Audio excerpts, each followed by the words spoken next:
Nagbabala ang Nueva Vizcaya Police Provincial Office sa publiko kaugnay ng isang insidente ng panininlang na naitala nitong madaling araw ng December 16, 2025. Ayon sa ulat, isang individual ang umano'y nagpanggap na mataas na opisyal ng pulisya at humihingi ng pera sa pamamagitan ng tawag at online messaging applications. Binigyang diin ng Nueva Vizcaya Police Provincial Office na walang lehitimong miyembro ng Philippine National Police ang humihingi ng pera o nag-uutos ng agarang padala ng salapi sa pamamagitan ng text, tawag o internet-based na komunikasyon. Agad na kumilos ang Cybercrime Unit ng Nueva Vizcaya Police Provincial Office upang imbestigahan ang insidente at tukuyin ang pagkakakilanlan ng nasa likod ng nasabing modus. Hinimok ang publiko na maging maingat, beripikahin ang anumang kahina-hinalang mensahe o tawag at i-report kaagad ang ganitong mga insidente sa pinakamalapit na himpilan ng pulisya upang maiwasan ang panlinlang. Idol, nanunuyo ba tunghina ang elasticity o pagbanat ng balat? Bumababa ang fat levels sa ilalim ng balat, gayon din ang collagen availability sa katawan? Kaya naman 50 pa lang mukha ay kulubot na.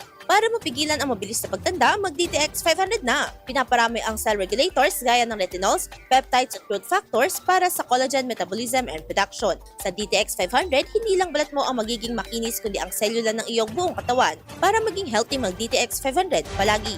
Para sa IFM News, ako si Idol Sena Mariakdang. Idol!